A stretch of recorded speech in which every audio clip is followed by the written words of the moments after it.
bienvenidos, bienvenidas a todos. Nos da muchísimo gusto tenerlos de nuevo por aquí. Estamos en el programa número 511 de nuestro podcast de SAE Instituto México. Quiero empezar agradeciendo a nuestro productor Arturo Pedraza. Bravo, Arturo Pedraza, gracias. Gracias por ser nuestro productor y a todo el equipo de Resonancia y, por supuesto, a SAE México. Quiero presentar, estamos felices de volver a tener aquí a Chava Ladaga, que se ausentó. Tuve fuera un programa, Goye, pero vi que lo hicieron muy bien y dejé el podcast en muy buenas manos. Y yo también quiero agradecer al equipo de Resonancia porque en el último podcast en el que estuve le hice a Arthur la broma de y aquí va a salir un unicornio y caminando y me lo pusieron, me pusieron el unicornio, bravo. Para que veas que sí te hacen caso, Poesía Chava. pura, caballeros. Muchas gracias, damas, caballeros. Poesía pura. Gracias, Goye, aquí andamos. Chava Ladaga, que es el director de marketing de SAE México, y también tenemos a Camarillo, es profesor en cine y videojuegos aquí en SAE Instituto México. Y Chava, recuérdanos por favor dónde nos pueden ver, dónde nos pueden escuchar. Claro que sí. Recuerden que todo lo relacionado con este contenido está en el sitio web de SAE Instituto México. Lo pueden encontrar en mexico.sae.edu/podcast. Ahí en diagonal podcast están todos los medios como Apple Music, Spotify, y bueno, YouTube, obviamente, si nos quieren ver en video. Pues ahí está todo. Ahí estamos, no hay excusas. Nos pueden ver, nos pueden escuchar mientras manejan, mientras cocinan, mientras hacen lo que se les antoje. Aquí estamos. Yo soy Ana Goyenechea, la Goye, y el día de hoy tenemos a dos invitados muy especiales que son antiguos alumnos de SAE Instituto México, son exalumnos, y que nos da mucho gusto que nos acompañen. Tenemos a Carlos Ramírez y a Mike Fortu. ¿Cómo están? Bienvenidos. Muy bien, muchas gracias por la invitación. ¿Cómo se sienten de estar de nuevo en SAE? Con una carga nostálgica muy pesada. Sí, veníamos sonriendo y reviviendo nuestros breaks ahí caminando para acá y donde echábamos el desayunito. Muchas memorias, ¿no? Muy buenas. Muy buenas memorias. Dejen que lleguen a mi edad, muchachos. Yo también acabo de pasar por un momento duro porque creo que estuve en el primer día de clases de los dos. Entonces, estoy en un momento como de tío, así de es que yo los vi crecer, ¿no? Entonces, nosotros ya nos sentimos tío con los chavos nuevos que vemos. Decimos, claro. ay, así es, tan así jóvenes. Y el círculo de la vida continúa. Correcto. Sí, yo de hecho, Carlos, lo platicábamos ahorita antes de entrar al aire, pero Carlos lo recuerdo muy bien en clase. Y ahorita, pues, ¿hace cuánto ya que saliste? Me dice, pues ya tiene 10 años que salí. Yo, sí. Ya han pasado muchas cosas en estos 10 años. Ya llovió. Y así Sí, justamente. justo, Qué padre, me da muchísimo gusto. No, igual, a mí verlos, o sea, es como una segunda familia. Entonces está increíble. pues qué bueno que bienvenidos a están por casa aquí. los dos, Y sobre bienvenidos a todo casa. que vienen a conocer este nuevo patio, ¿no? Que no conocían aquí. Sí, no ¿sabes? conocíamos aquí, está súper lindo. Sí, está súper Pues bonito. bueno. No nos tocó, lamentablemente. Aquí podrán, por supuesto, presentar algún trabajo suyo. Me va a encantar. ¿No? Así será. Bueno, gracias. pues nos gustaría un poquito que nos contaran. La verdad es que no queremos leer la semblanza porque preferimos que nuestros invitados se puedan presentar y nos puedan contar un poquito cuál ha sido su trayectoria.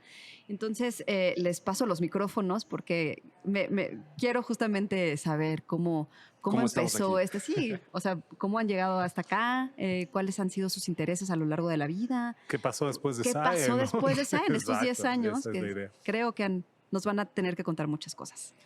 ¿Quién quiere empezar? Me arranco yo. Venga. Carlos, venga. Pues bueno, yo estudio diseño de videojuegos acá en SAE. Encuentro a SAE porque estaba buscando opciones para estudiar. En ese momento no había tantas opciones realmente. Y fui buscando las diferentes alternativas que habían aquí en México. La que me convenció fue SAE. Entro yo con esta idea del diseño interactivo en general. Yo ya había tenido algunas experiencias en teatro, produciendo mucho teatro de improvisación, como también pues, experiencias gastronómicas que venían de esta interacción con la audiencia y con la experiencia que se tenía con un storytelling gastronómico. Ya entrando a SAE empiezo a descubrir muchas otras cosas que no me había dado cuenta o no les había puesto nombre y apellido, como la narrativa, que aquí con Camarillo nos adentró en ese mundo y muchas otras cosas que dije como, esto me gusta, me interesaba mucho el cine y demás, pero pues aquí fui perfilando un poco más a esta otra parte como muy, mucho más matemática que fui descubriendo y que me gustó mucho. Eventualmente salgo de SAE, regreso mucho al mundo del teatro, me empiezo a meter más en producción de cine. Y en algún momento de la vida conozco a unas personas que tenían casinos, que eran dueños de casinos. Y yo, los juegos de azar, y sobre todo el tema de casinos, pues no es un entretenimiento que me gusta. Pero, pues bueno, chamba, ¿no? Entonces nos invitan a hacer un pitch y entonces le llamo a mis compañeros de SAE, que ya vi que algunos estuvieron acá platicando y demás. Entonces les llamo y les digo, oigan, está esta oportunidad de chamba y pues todos estábamos como de que en este periodo que creo que es casi obligatorio para la gran mayoría, que es sales de universidad y ¿ahora qué? Entonces, bueno, pues ahí le marco a mis amigos, entramos y abrimos un estudio de desarrollo de videojuegos para casinos. Entonces desarrollábamos juegos de las maquinitas y demás. Y la música la hacía uno de los músicos de Playa Limbo, que aparte es productor. Pero ellos estaban de gira. Entonces nos surge una oportunidad de presentar en una expo en Las Vegas los juegos que estábamos haciendo. En ese entonces estábamos en 4 juegos al mismo tiempo en desarrollo. Puro equipo SAE, de diferentes generaciones. Éramos como 14 en el equipo de puros egresados de SAE. Y entonces necesitábamos la música ya.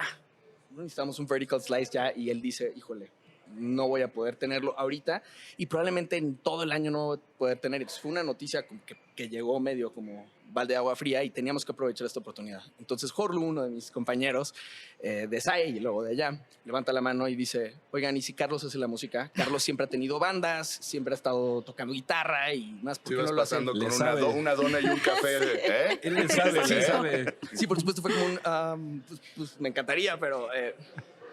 sí, él tiene Pro Tools en su compu. Exacto. Él puede medir con Audacity, la música. ¿no? Y entonces dice el director general, oye, pues mañana tiene que estar la música. Y ya eran las 5 de la tarde, se supone que ya estábamos medio cerrando el día. Y dije, va. Entonces me puse a trabajar toda la noche. Llego al día siguiente, no, pues aquí está la música. Y me llama el director general y me dice, ¿sabes qué? Te vamos a cambiar de puesto, ahora tú haces toda la música. Y un poco ahí arrancó realmente ya como formalmente el que yo empezara a hacer música para videojuegos. Como yo ya tenía el entendimiento de SAE, que estudié Progra, ya sabía usar Unity, ya estaba empapado yo en cómo se llamaban los audios y cómo todo esto, pues fue muy fácil el poder integrar audio y traducir el Pro Tools al Unity. En ese entonces todavía no existía Fmod y otros middlewares que hoy en día ya es como una práctica estándar. Entonces, pues nos poníamos a programar las herramientas de audio, el cómo se manejaban los tracks, nos metíamos mucho en la lógica detrás de eso. Y eso me llevó a pues empezar. Trabajé después en Ensight haciendo juegos transformativos que eran pues mucho más dedicados a enseñanza pedagógica, a inclusión financiera, a poder, sobre todo hacíamos juegos que iban enfocados a... traer al mundo fiscal, digamos, de una manera mucho más amable a poblaciones marginadas, digamos, y que por medio de la globalización súper acelerada tenían que entrar de repente en el fisco, pero eran personas o comunidades que no sabían leer o escribir. Entonces los juegos empezaban a presentarse como una alternativa que podía traerlos. Y de ahí me seguí haciendo música, eventualmente con diferentes jefes que tuve en diferentes estudios. Empecé a trabajar ya con Nintendo o con otros estudios más grandes. Y eventualmente conocí a Mike Fortu, donde ya, bueno, hasta ahí dejo esa parte. Decimos de broma que así como, tú también eres cinta negra de taekwondo, tú también estuviste en el SAE, tú también estuviste en SAE. Entonces, pura coincidencia con Charlie. Y bueno, yo empiezo del lado de la historia en SAE, también hace casi como 10 años, 9, en el EMP, el Electronic Music Production. Yo desde muy chavo, 14, 15 años, me llamó muchísimo el mundo de la música electrónica. Y ahí ahí empezó mi carrera musical. Además también era pianista antes y demás, pero yo vivía en Estados Unidos en 2008 y no había mucho que hacer porque había pura nieve en el norte, entonces estaba ahí mucho tiempo de geek en mi computadora en los foros de Newgrounds y veo videos de los primeros tutoriales de cómo hacer música electrónica. Yo antes sin saber nada, ¿no? Y ahí empieza mi fascinación por la música electrónica y cómo se hacía. Era un cuate que era de los primeros que subía tutoriales. Entonces, regresando yo de estudiar, empecé a ver opciones en México como, oye, pues la verdad, pues hacía mis primeros tracks y como buen productor y músico, todos sabemos que hay una curva de años donde tus primeros tracks hasta con gusto los escuchas para ver qué mal sonaba, ¿no? Pero cuánto has mejorado. Entonces yo decía, pues esto me gusta, estoy muy clavado, quiero ver opciones de profesionalmente dónde puedo seguir este camino. Y así empiezo a aproximarme a SAE y veo este diplomado que tienen, creo que duraba un poco menos de un año el EMP. Y me meto, me inscribo, mi mamá me avienta ahí para que para que pueda tomar esa oportunidad y entro a SAE en EMP, ¿no? Y en ese entonces estaba Signal Deluxe, era un proyecto de jerga, que era uno de los productores electrónicos mexicanos muy renombrados, y su proyecto era Signal Deluxe y él era como el master, la masterclass era de él y venían diferentes proyectos o artistas a enseñarnos, ¿no? Entonces, por ahí estuve varios meses, acabé el EMP y vaya, se hicieron amistades que hasta hoy en día hemos tocado en EDC juntos, hemos estado en festivales, en giras, gente de la misma generación del EMP, ¿no? Entonces, esta como comunidad SAI y amigos y verlos después en el tiempo también teniendo éxitos, es muy, muy padre y como muy enriquecedor recordar los viejos tiempos. Y ahora, regresando a cómo compaginamos Carlos y yo estuve mucho tiempo, yo me dediqué a mi proyecto artístico, dando conciertos, produciendo música electrónica, y en pandemia, pues se paran los festivales, se paran los gigs, se paran los clubs, pura producción, ¿no? O sea, hay un chiste muy, muy cierto en la comunidad de productores que es, los productores musicales ya vivíamos en cuarentena, ¿no? Ya estábamos en el estudio en cuarentena, pero me empezaba a llamar mucho una espina que tenía, que era musicalizar para cine o videojuegos o algo que me sacara un poco de la zona de confort de hacer mi propia música electrónica que a mí me gustaba, ¿no? Pero me encantaba el reto, no sé, veía una escena de cine, la muteaba y yo empezaba a hacerle como el theme a esa escena en el piano o a un personaje. Y ese mundo de score me empezó a gustar muchísimo, yo sin saber ni por dónde empezar. Y en pandemia, en Instagram, veo una historia. Estábamos en un grupo, todo empezó porque estábamos en un grupo de Instagram de artistas, ¿no? Como mostrando nuestros proyectos, networking.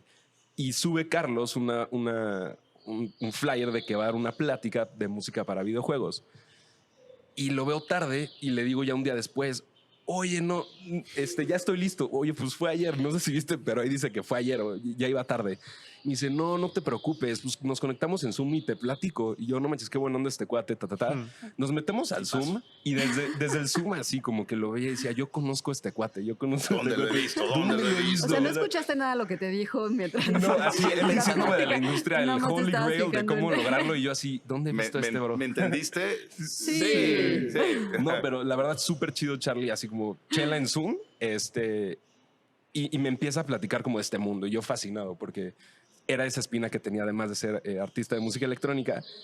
Y ya terminamos y resulta que crecimos muy cercanos en prepas diferentes, pero círculo social muy parecido. Tenemos una foto de ese entonces en una fiesta de Halloween juntos con amigos. No. Ajá, entonces fue como... Ya se empezó a poner raro. Resulta que era mi mejor amigo y no sabía. Sí, no, pero igual, así de estas coincidencias de la Prepa, vida, sí. de que dices, estuvimos en las mismas fiestas durante Mismas fiestas, años. en SAE chistoso. también, todo, ¿no? Y todo empieza porque Carlos consigue un proyecto para musicalizar un videojuego de realidad virtual donde el theme era muy electrónico. Que por cierto, perdón, una interrupción pertinente, de otro compañero que también estudió en SAE, SAE. de Ricardo Vergara, que No, bueno. tuvo ese juego que se llama Automata Break. Ok. Entonces él me busca porque, oye, estoy pues, buscando a los amigos de SAE para hacer el juego. Ahora sí, perdón.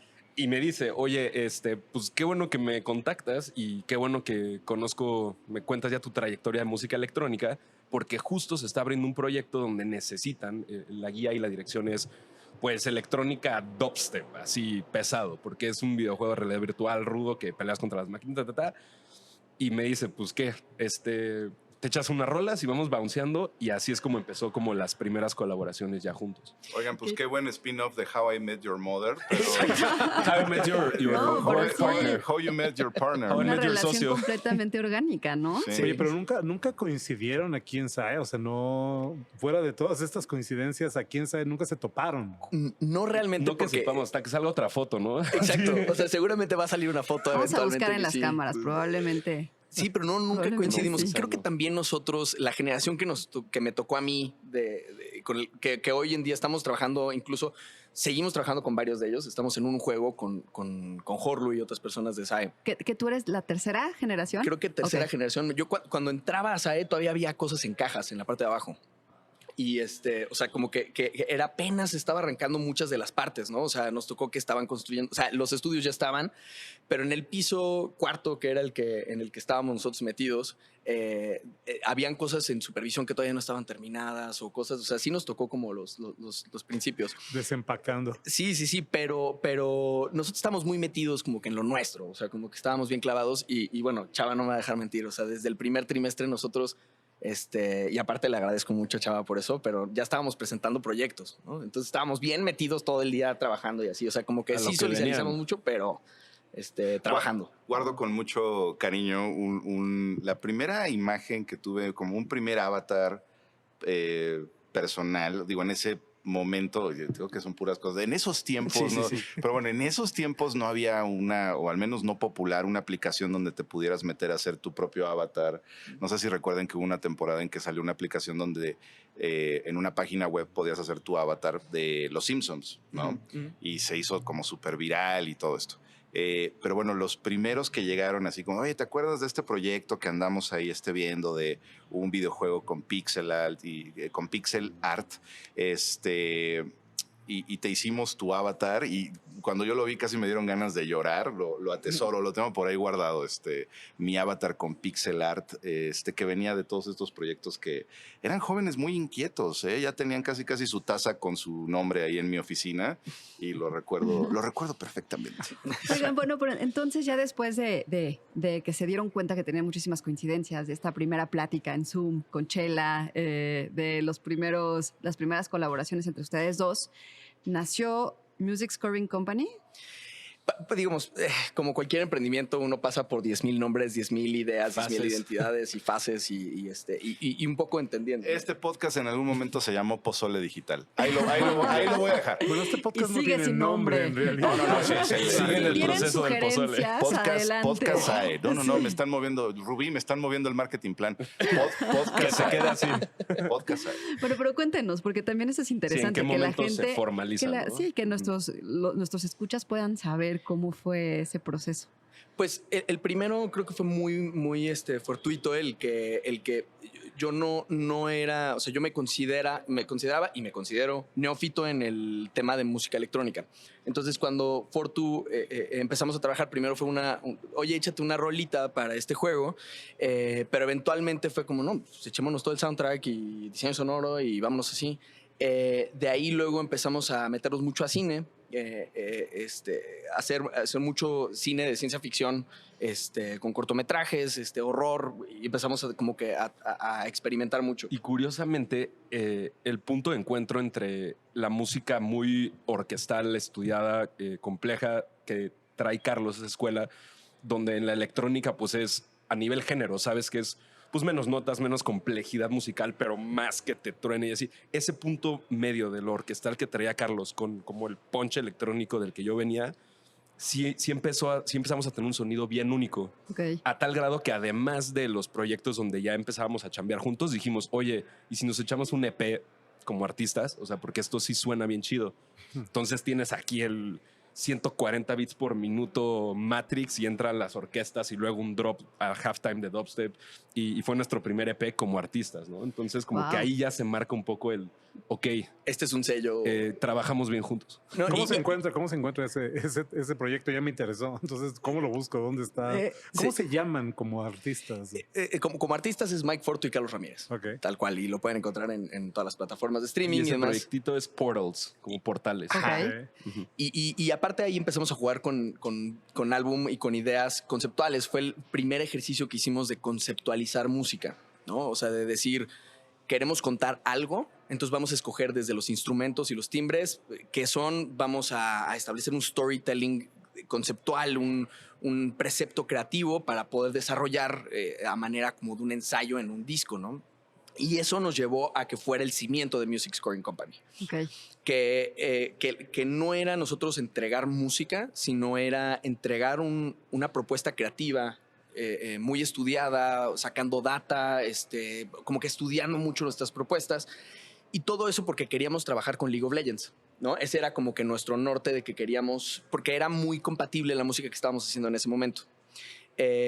Curiosamente, cuando llegamos con League of Legends a proponer la música, llegamos con una propuesta de hacer himnos para sus diferentes equipos, para la LLA que tuvieran, y como que les hicimos hasta mock-ups de las redes sociales. Las porras ¿no? de los equipos. O sea, Ay, no. hicimos demos nos metimos a estudiar qué equipos, de dónde eran, su logo, su imagen, y les hicimos demos de las porras de los equipos orquestales. Así, Qué increíble. Oye, compartan eso. Ha de ser impresionante escuchar. que curiosamente Y finalmente nos dijeron, no, por ahí no. Pero ahí Queremos, están. queremos esta otra cosa, y algo mucho más simple, mucho más, pues sí, una obra por encargo y demás. Entonces ya la entregamos y todo, pero el ejercicio de la conceptualización fue lo más valioso. O sea, digo, estuvo muy valioso el trabajar con League of Legends, aprendimos y demás, pero el ejercicio de conceptualizar música, dijimos, esto es algo que está aportando valor más allá de suena chingón. Claro, ¿no? casi el va a ser un hecho que va a sonar bien y que la composición va a estar bien, ¿verdad?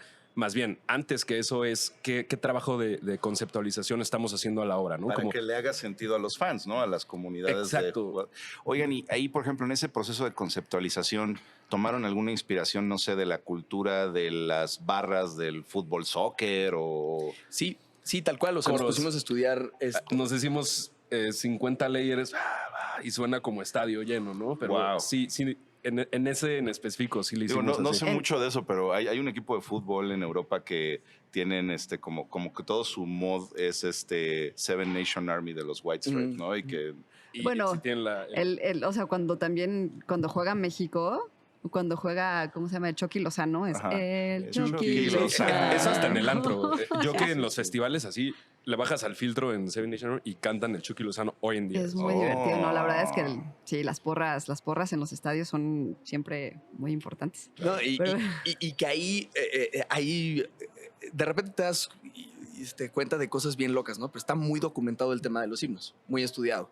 Entonces nos pusimos a ver textos de etnomusicología o de cosas así para poder ver pues a qué tempo realmente, cómo es una marcha, cómo es todo esto. Entonaciones. Sí, o sea, como que empezamos a ver que la música podía ser más allá de estética. Claro. matemática incluso, ¿no? Exacto, y 100%. puede ser una cosa que tiene un discurso muy fuerte. O sea, nosotros ya hoy en día estamos muy acostumbrados a que si hay una canción de hip hop y de repente entra un acordeón, no nos sorprende tantísimo. O sea, decimos, qué chido, qué fresco. Ajá. Pero hasta ahí, porque ya estamos acostumbrados a que la música es así, ¿no? Ya no es... Si es rock, es guitarra o dos guitarras, bajo, batería y una voz, ¿no? Puede ser muchas cosas, pero se queda en la forma. Y vimos que había mucha oportunidad de irnos al fondo para poder, sobre todo, treparnos a la visión de un director, una directora. Y entonces, más bien, en vez de decir, es que esto suena Sí. súper bien desde mi ronco pecho, esto realmente es lo que marida muy bien con una idea Claro. y nace la idea o el concepto de que traducimos ideas en sonido. Y esa es como que nuestra promesa de valor que salió muy orgánicamente trabajando con diferentes clientes, y eventualmente eso se convirtió en el norte o en... Ese es su diferenciador, ¿no? Como Ese es- estudio. Exacto. El ese eslogan. Ese es nuestro eslogan, correcto. O sea, como que esa es la ¿Cuál es el filosofía. eslogan? El Translate ideas into sound. We translate your ideas into sound. Ok, yo creo que tenemos que hacer un corte, pero si Yo quieren tengo, ahorita vemos cómo... una preguntita Sí. más antes del corte. Más allá de las coincidencias personales y de todas esas fiestas que mencionan, ¿ustedes sienten que SAE como escuela les dejó algo en su formación donde en el momento que empezaron a trabajar juntos, ¡puc!, eso ya pegó y ya era también algo importante que tenían en común entre ustedes? 100%. Creo que es comunidad. ¿no? Ajá. O sea, él de otra generación, de otra carrera, pero sentía el mismo vibe que cuando los de mi generación del EMP estábamos en festivales y demás. Entonces sí te da esa comunidad. Obviamente, además de pues, el plan de estudios y lo técnico, que en México yo no vi otra opción mejor. Pero yo creo que es la estampa de comunidad SAE.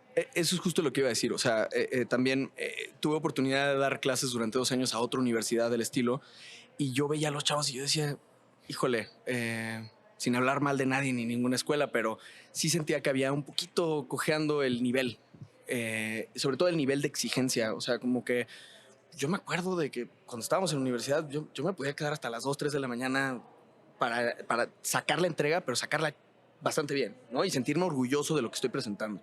Y mis compañeros eran igual. Y no sé si es un tema generacional o si es un tema, pero no me enfrentaba a mucha gente que tiene este chip, que es como de que, oye, son las 6 de la tarde, ok, pues si no terminaste, organicémonos mejor, pero Claro. tiene que salir algo de suma calidad, ¿no? Que- Y los dos tenemos eso. Y también que tiene mucho que ver con la pasión, ¿no? O sea, Sí. realmente lo que estudiaron, lo que vivieron, les apasionaba. Entonces Por querían hacer esos proyectos. Y la querían, disciplina académica de SAE. O sea, yo me acuerdo de las prácticas del IMP. Perfecto, ya. No, o sea, los que te revisaban, no me acuerdo, tenían un nombre, los que te revisaban. supervisores. Ajá. Ujú. No, o sea, o sea, chécate aquí este rango de frecuencias en tu ecualización de este canal y no. Y te quedabas así, o sea, entonces. Pero no. Te retaban. Bien, Sí, bien tu claro. sonrisa, Te pero no. retaban. Y va para atrás, ¿no? Entonces, ese grado de exigencia, de disciplina académica, combinado con todo lo que dijimos de, pues es mi pasión, encontré un lugar institucional, educacional, con una trayectoria como SAI, y estoy siguiendo mi pasión, venga, o sea, yo sí tomo va para atrás para que puedas eventualmente tú ser así. Muchachos, recuerden que está aquí el de marketing. Me van a hacer llorar. O sea, no queríamos No es que un esto fuera un comercial. Esto ha sido totalmente orgánico. Esto es orgánico. No les pedimos que dijeran No, nada. de verdad que no. No, pero qué emocionante Qué escuchar padre. esto, No, de a mí verdad. como profesor también. La verdad es que me da mucho, me justifica muchas cosas y me da mucho orgullo además. Y Claro, parte, hay que parte- decirlo, sí. parte de o sea, de los procesos creativos que tenemos fue de un ejercicio que tú nos enseñaste a hacer. Ándale. Que nos ponían, Ábrete nos el ponías, PDF, a, Chay. nos ponías a hacer, a enlistar palabras que Sí, fueran sí. más o menos, que tuvieran relación con lo que estábamos hablando Sí. de un precepto creativo. Y después eso, filtrarlo a escoger como que la palabra finalista que englobara todas y así varias, ¿no? Eso a la fecha es parte de nuestro proceso. Wow. Wow. Bueno, pues así También- cerramos mágicamente, también maravillosamente vamos- este primer bloque. Sí. Y pasamos al segundo, en donde nos van a poder contar un poquito más sobre sus proyectos y en especial de uno que nos interesa mucho de este videojuego, que muy emocionante, De piel chinita. de piel chinita, con Carlos Ramírez. ¿Y te gusta que te digan Fortu? ¿Te Sí. digo Mike Fortu? Fortu. Sí, Fortu está bien. Fortu, que nos van a contar un poco acerca de los proyectos actuales, que son 2 videojuegos. Y bueno, pues a ver, ustedes cuéntanos, ¿de qué se trata? ¿Qué están haciendo? Pues son 2 videojuegos. Uno se llama México 1921, A Deep Slumber. Y este videojuego es un videojuego narrativo histórico que trata de un periodista investigando el asesinato del presidente Álvaro Obregón. Órale. Y se van desenvolviendo ahí ciertos temas oscuros que se van desarrollando lentamente, pero a nivel departamento de audio / música / diseño sonoro ha sido un gran reto y una gran oportunidad el pues recrear efectos sonoros de la época, música de la época que haga sentido con lo que se está narrando en el videojuego. Y estamos trabajando con el estudio Mácula Interactive, están cerca acá en el centro y pues estamos haciendo un trabajo de integración también de la música y ha sido un flujo de trabajo muy activo. O sea, estamos semanalmente echando las propuestas, ellos regresan con comentarios y como que el flujo de trabajo ha sido muy natural y es este aspecto del que hablábamos, ¿no? De que se ve que son un grupo de gente tan involucrada, tan pasional, también como nosotros, que el trabajo se va dando solo. Y pues los retos de componer y de hacer estos diseños o SFX de la época han sido interesantes, ¿no? Oye, en ese sentido, este flujo que dices que se va dando solo, ¿qué tanto en ese proceso les está influyendo el diseño sonoro de cómo sonaba un auto en esa época o cómo sonaba una máquina de escribir? ¿Qué tanto incorporan esos elementos a la música?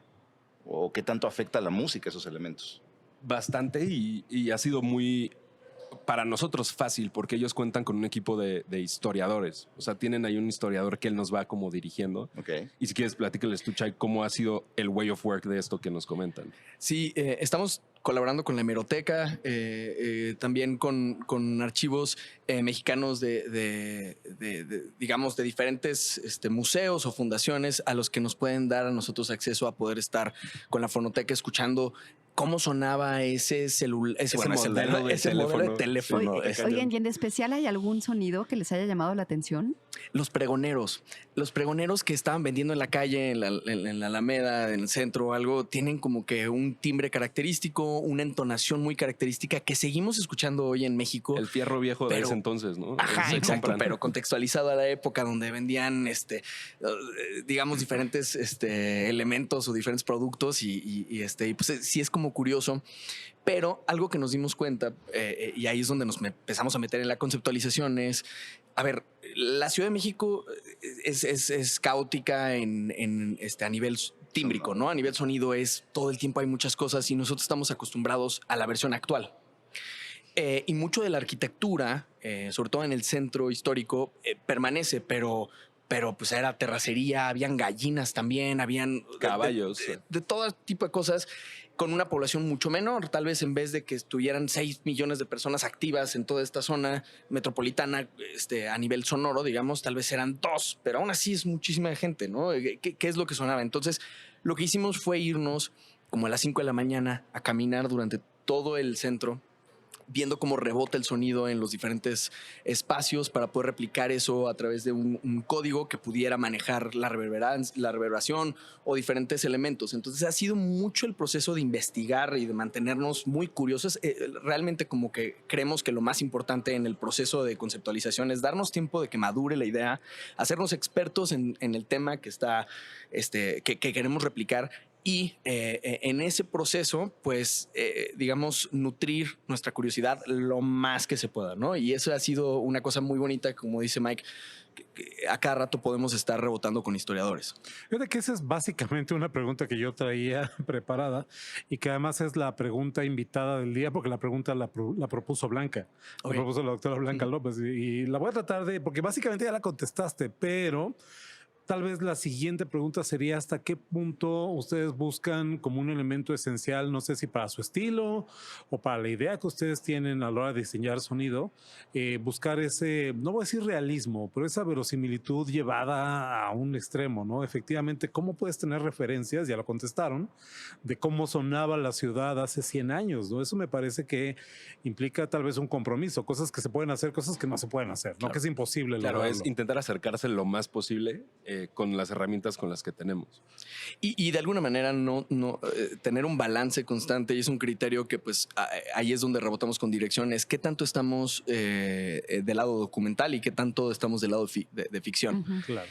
Y no olvidarnos de que esto es una experiencia lúdica, entonces tiene algunos elementos pedagógicos que tenemos que estar empujando, ¿no? Le estamos contando una historia, pero le estamos contando una escena o un nivel por algo al personaje, ¿no? Porque eso al jugador, porque tal vez el personaje va a tener un arco que aquí en este otro momento que hay un siguiente encauce narrativo, pues bueno, necesitamos preparar ese catarsis que va a haber en esa curva. Entonces ahí tal vez le damos más peso a la experiencia de usuario o a la experiencia estética, más que a un discurso poético que investiga México y todo. O sea, es ese balance que se está teniendo, pero a nivel estilo, pues ya lo tenemos bien curtido ahora sí, ¿no? Esta investigación nos permite poder tomarnos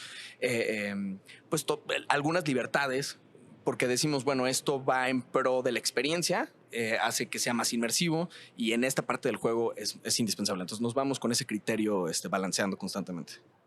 De todo este scouting que nos decías ahorita, de toda esta revisión de qué suena o qué lugares tienen esa acústica, esa reverberancia para que se acerque más a los resultados de su investigación histórica, ¿encontraron algún sweet spot en el centro histórico o en los alrededores? ¿Encontraron algún sweet spot así de este es el que más se acerca a lo que estamos buscando? En el de Zócalo, para la parte de ambientes, nos dimos cuenta de que nos hacía falta algunos espacios para que pudiera lograrse esta experiencia como de psicoacústica, ¿no? Sí, natural, que haga sentido si estás ahí, como que haga ese sentido, ¿no? Ajá, entonces tuvimos que hacer algunos ejercicios de cómo rebota el sonido a lo lejos, luego en medio y aquí de cerca, ¿no? Y entonces desarrollamos unos cuantos scripts que manejan ese tipo de lógica para ver cómo se escucha, como para respetar la física, para emular la física de las calles. Ejemplo, hay un desfile, bueno, ahí sin entrar tanto en spoiler, pero hay un desfile con música, un como coche alegórico que va pasando y pues sí manejamos está de este lado del Zócalo, cómo va a rebotar esa música que pues siendo música que se está tocando ahí, cómo va a afectar a si empiezas a caminar hacia el centro del Zócalo, ¿no? Y con los edificios que están ahí. Eso es uno de los ejemplos que sí nos sirvió ahí ver cómo estábamos planteados. Sí, ¿qué tanto va a rebotar detrás de un edificio?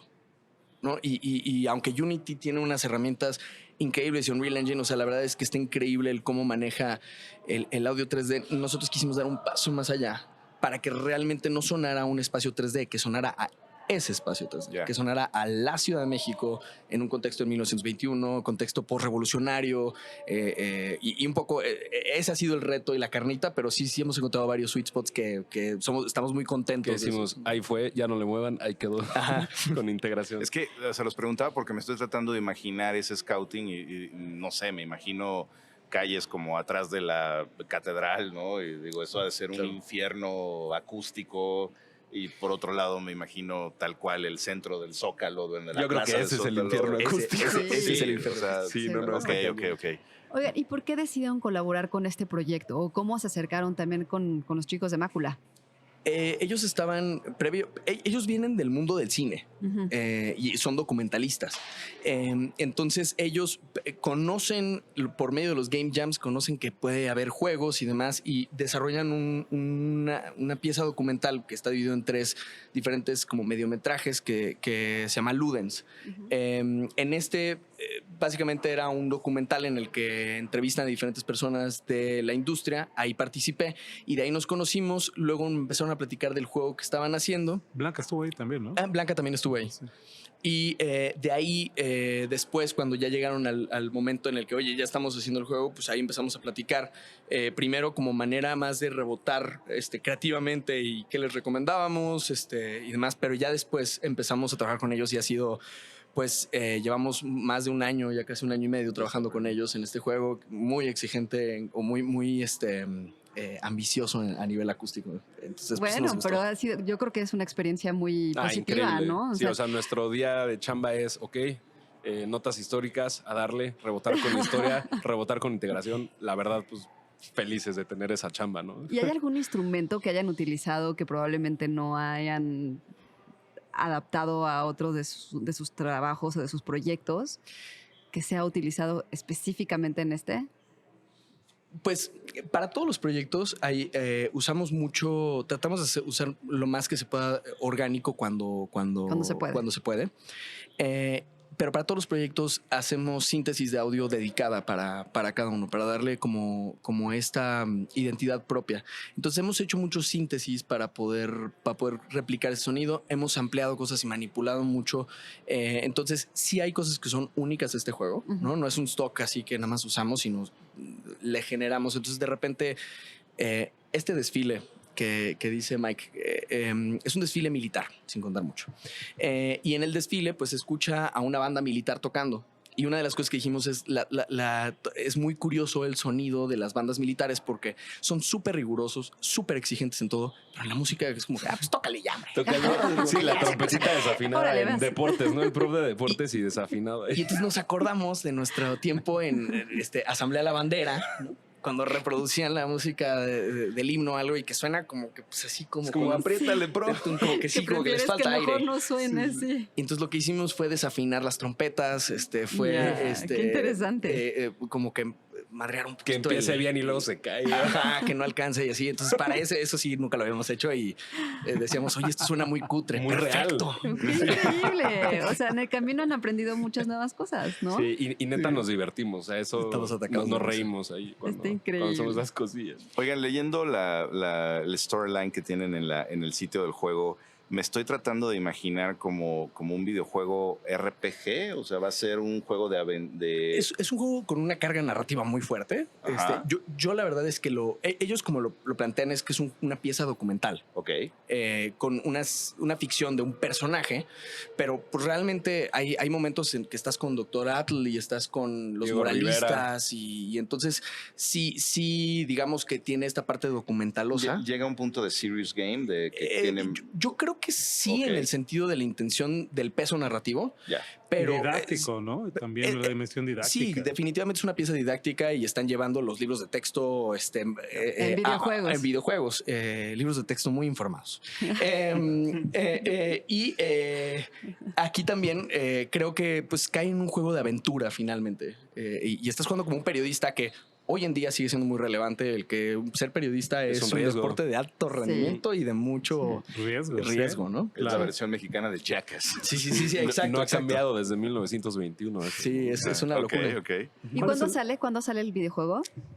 Todavía no tiene una fecha como particular, pero se espera para 24. Pero el 2024. presentaron en Cannes este año, ¿no? Sí, se fue a Cannes por medio de maquinitas y demás. Estuvo allá y ha viajado mucho el juego. O sea, estuvo en el London Game Festival, en la Maze de Berlín. Ha estado ya en bastantes Mucho lugares. ruido internacional.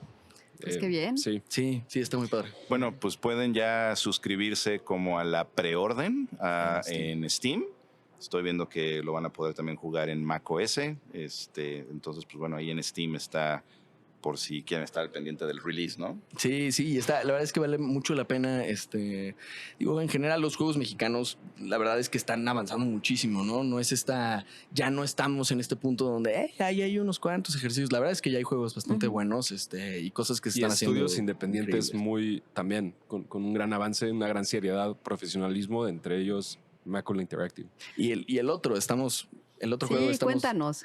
Estamos Está muy bueno. emocionados y curiosamente es con alguien más de SAE. Jorge Luis de Alba es yo lo he dicho muchas veces, es un virtuoso y es Eminencia. para mí es la promesa del diseño de juegos en ¿Tu México. misma generación? De la misma generación, sí. Claro. Y con él ya hemos trabajado mucho, hemos hecho muchísimos juegos con él de todo tipo, desde que estábamos en la carrera. Ahorita estamos trabajando en un juego que se llama Eldritch Climb. Es un juego de horror cósmico con su toque de comedia. Entonces muy Lovecraftiano, muy así. Y pues a mí la verdad es que personalmente nos gusta mucho Lovecraft y todo, ¿no? Entonces está bien padre. Y ese otro juego apenas empezamos producción, pero está impresionante. O sea, es una cosa muy, muy linda, muy terrorífica, pero muy chistoso Sí. al mismo tiempo. Tiene mucha dualidad, ¿no? Es como cartoony, chistoso, pero luego dices como, ay, se está poniendo dark Entonces, esto, pero no. El audio de ser completamente diferente al Sí, primer videojuego que nos sí, hablaba, es ¿no? otra cosa y también es un reto porque sin spoilear tanto, es como el mal que te puede dando subir el mal de montaña, cómo te puedes empezar a volver loco. Entonces es un climber y es jugar con como, ok, es un climber cartoonish, pero luego te empiezas a volver loco como personaje y te empiezan a aparecer malos dependiendo de tu nivel de insanity que vas teniendo. Entonces la música cómo refuerza eso, ¿no? Manteniéndolo cartoonish, pero no. Y a partir de la conceptualización a la que llegamos nos vamos a cimentar en el tema de la exposición a la verdad absoluta y cómo eso te vuelve loco. Entonces, la música tiene una composición que va avanzando a lo largo de un nivel y que conforme va pasando más cercanía con la locura, se empieza a desprender nuevos arreglos sobre esa misma. Entonces es componer una pieza con muchísimos arreglos que van cambiando, depende de lo que va pasando en el juego y qué tan loco estás. Y nos atrevemos a meter de repente cosas hasta metaleras y luego pues es muy orquestal la música y de repente tiene como que beats más latinos. O sea, la verdad es que como es locura, pues nos estamos agarrando mucho de la margen poca para contención volvernos locos. psicótica. Entonces es completamente distinto al otro que tiene que ser purista en el sonido y así. Este es mucho más libre y loco y también es muy divertido hacer desde este otro camino, así como más de exprimir la creatividad más que la curiosidad. Es como que vamos a ver hasta dónde lo podemos llevar con ritmos loquísimos y tiempos o compases compuestos que normalmente en videojuegos un poquito más más cuadradito en ese sentido y aquí nos estamos volviendo loco. Entonces, padrísimo también. Qué ¿Así cómo se increíble. llama? Oye, Carlos, Eldritch, LDRICH. TSH, el Rich. Todavía está un paso previo a poder encontrarlo con en plataformas y demás, pero ahí Sí, va. pero con L, exacto. Ok. Oye, Carlos, Climb. una pregunta. Climb, claro, sí, con eso no lo encontraba. Rich Climb. Ok. Una pregunta, ahorita que mencionas esto, como parte de la investigación que hicimos para el programa del día de hoy, me topé por ahí con un artículo que hablaba sobre cómo este es un debate, de hecho, en la industria. Hasta qué punto creo que ya nos demostraron cabalmente ahorita la importancia de no solamente de la música, sino del diseño sonoro en general para la inmersión, para que el jugador se meta literalmente al juego que está jugando, válgase.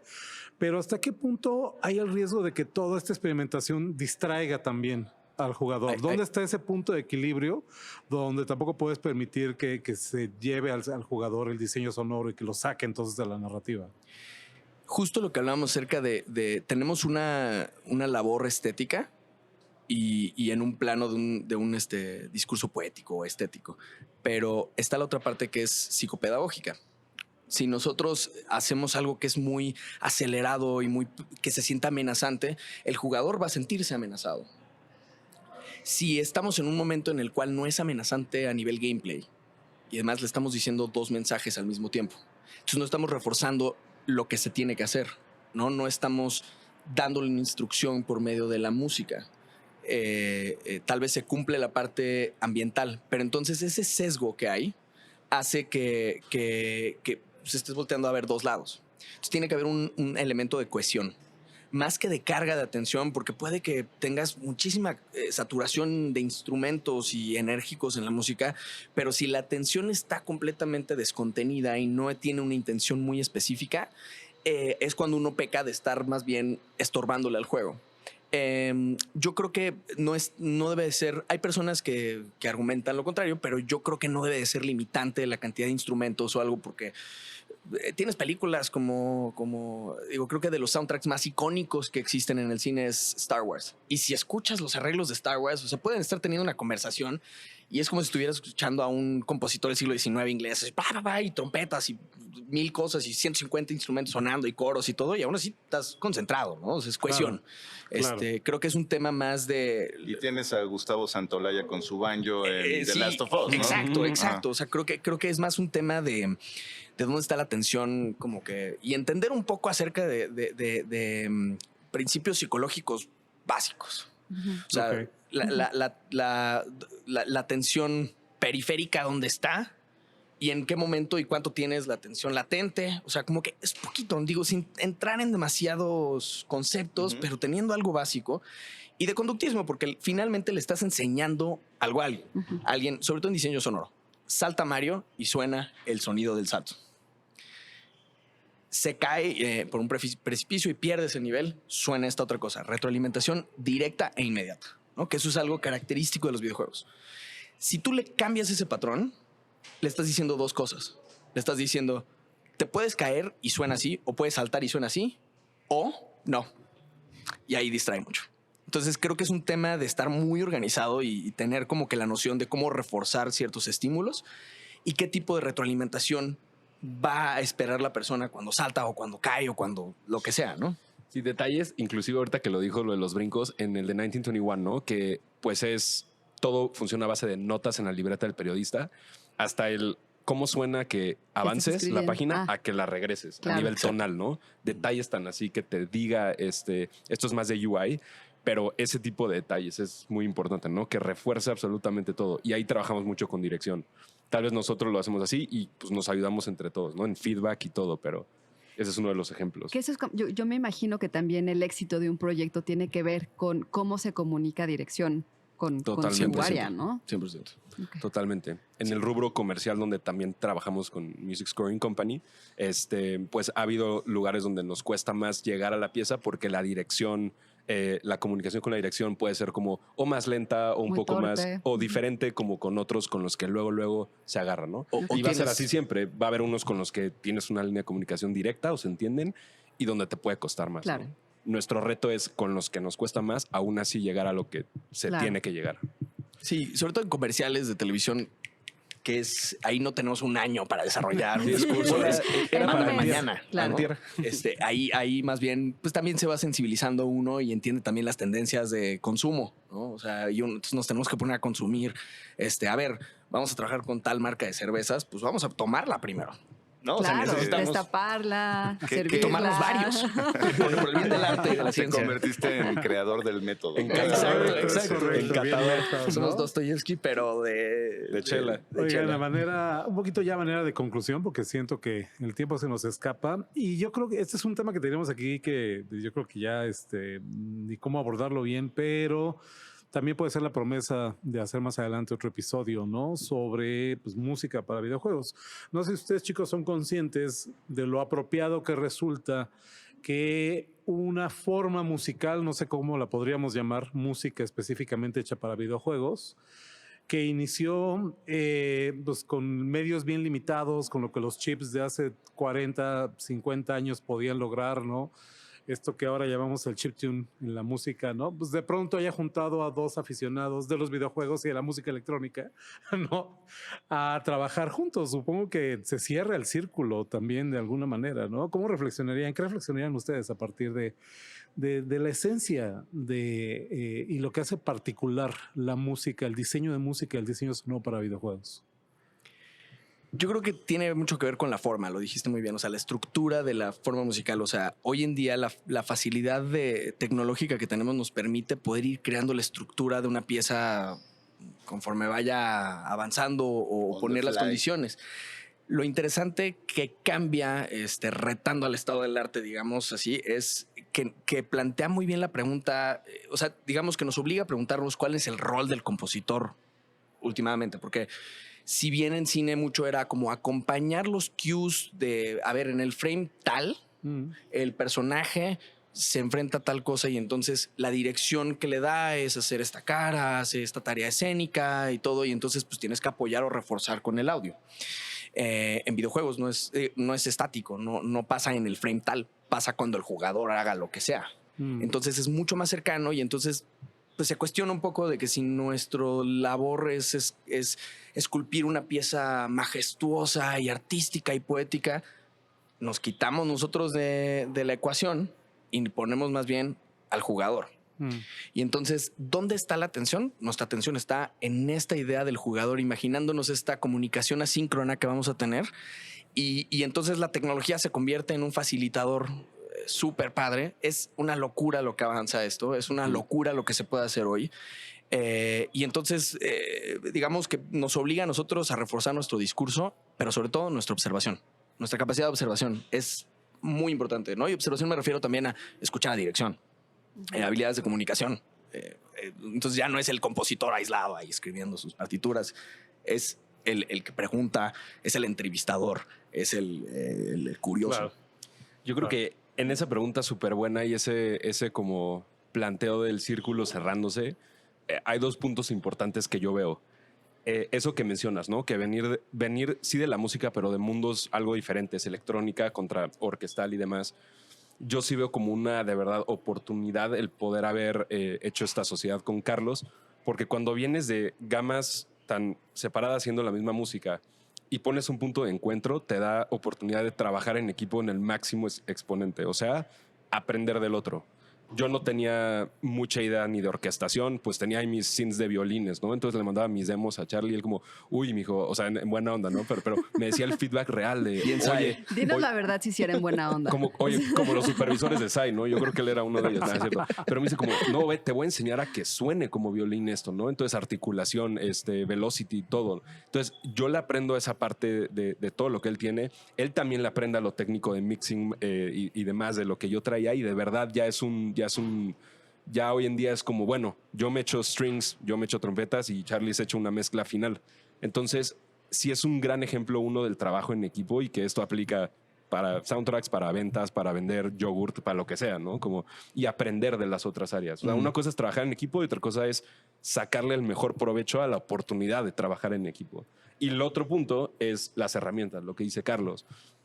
Hace 10 años, hace 5 años eran diferentes las herramientas con las que estaban en el juego. Entonces, el punto es estar a la vanguardia.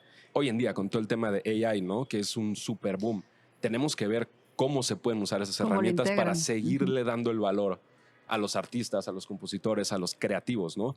Y no echárnoslos en contra, esas nuevas tecnologías, sino saber la forma en cómo usarlas a nuestra conveniencia para seguir demostrando que la creatividad humana va a seguir siendo lo que marca. Y se ve, al final del día, pues los estudios nos contratan nos contratan a nosotros, ¿no? Las marcas, en vez de irse por algo generado, pues sí necesitan mantener un diálogo de, oye, necesito que se transmita esto, ¿no? Entonces, yo creo que el trabajo en equipo, aprender de multidepartamental, más estar al día con las herramientas, que ahí el Chai es mi fuente, mi newsletter de nuevas tendencias tecnológicas. A las 6 de la mañana manda todo lo nuevo que hay, que también le he aprendido eso. Fíjate que no, ya puso una inteligencia artificial a ¿Qué es mandarte él? mensajes a Él las es. 6 de la mañana. De hecho, yo no estoy aquí. Él está dormido. Yo estoy en Acapulco. Él es Chey ahí. Muy Yo le digo bien, Chey ahí. Carlos.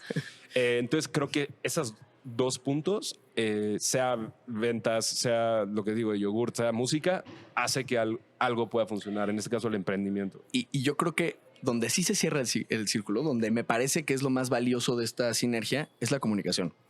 Nuestros clientes, nosotros mandamos, terminando de trabajar un comercial o un videojuego, un nivel, mandamos una encuesta de que, oye, ayúdanos, ¿no? Queremos mejorar. En muchas cosas los clientes han dicho, decimos como, qué chistoso, este cuate le gustaría que mejoráramos esto de proceso o este otro y demás.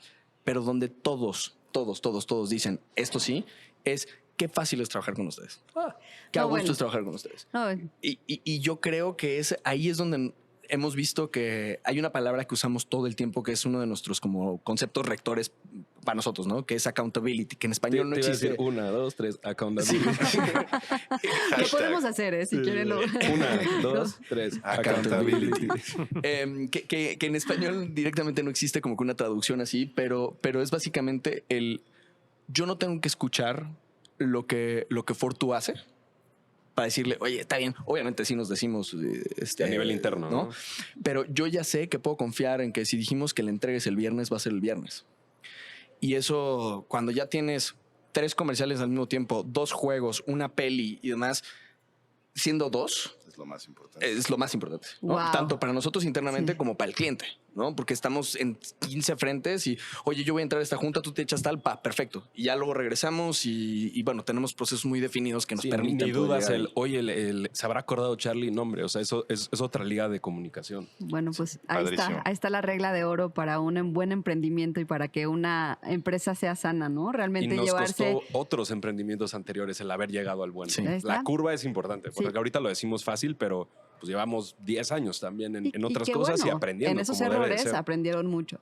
Y bueno, no me dejarán mentir mis compañeros y yo, pero qué gozada haberlos tenido aquí. Hashtag gozadera. Sí, estamos como Muchas sus gracias. clientes, totalmente de acuerdo que es maravilloso poder conversar con ustedes. Muy fácil, Muy entretenido, fácil. ¿no? Muy bien, sí. Se un nota la pasión, y de un verdad. caso de éxito que yo de verdad espero que de todos los episodios que hemos hecho en esta nueva etapa del podcast, desde el episodio 500 con este formato, de verdad no saben qué ganas tengo de que alumnos actuales de SAE de reciente ingreso, gente que vaya en su primero o en el segundo trimestre, vean este episodio. Sí. Creo que sería un must, ¿no? Entonces, pues ojalá De que haya tarea, mucho se de los ellos. ponemos. Hay que ponérselos de tarea. Muchas gracias de verdad por este espacio. A ustedes, Lo no, hombre, disfrutamos gracias a ustedes. muchísimo. Muchísimas gracias. Y bueno, pues. Perdón, Chava, el foro de la gente que nos está viendo, ¿dónde los puede seguir? ¿Qué página recomiendan? Porque lo hice en el programa antepasado, lo voy a hacer acá. Va a salir aquí un periodista mexicano de 1921 caminando que va a ir repartiendo folletos y ahí se va a ver sus redes sociales o la página. ¿Dónde lo siguen? Pueden encontrarnos como Music Scoring Co. de compañía, musicscoring.co en el sitio y en Instagram, TikTok igual. Y nos pueden encontrar a nosotros, a mí como @CarlosRComp, como de Carlos Ramírez Compositor, igual en todas las redes. Y por acá, @MikeFortu. Igual en todas las redes. Igual en todas las redes, los 2 videojuegos de los que platicamos es 1921 México a Deep Slumber y el otro Eldritch Climb. Recomiendo mucho también su etapa de TikToker. Síganlo porque yo aprendo mucho en las capsulitas que está subiendo a TikTok acá el buen Carlos. Pero Muchas bueno. gracias. Y gracias por tenernos aquí. La verdad Muchas es que gracias. es un honor tenerlos. Esta es su casa. Fue un gusto Plática con ustedes, regresar. con todos. Esta es De su verdad, casa. fue una gran Siempre será su nostalgia y casa. alegría. Siempre será su casa. Gracias. Chava, ¿dónde nos pueden escuchar? ¿Dónde pueden ver este podcast? México.sae.edu/podcast, donde nada puede malir sal. Y yo soy Ana Goyer. Nos vemos en el próximo episodio. Gracias. Hasta luego. Gracias.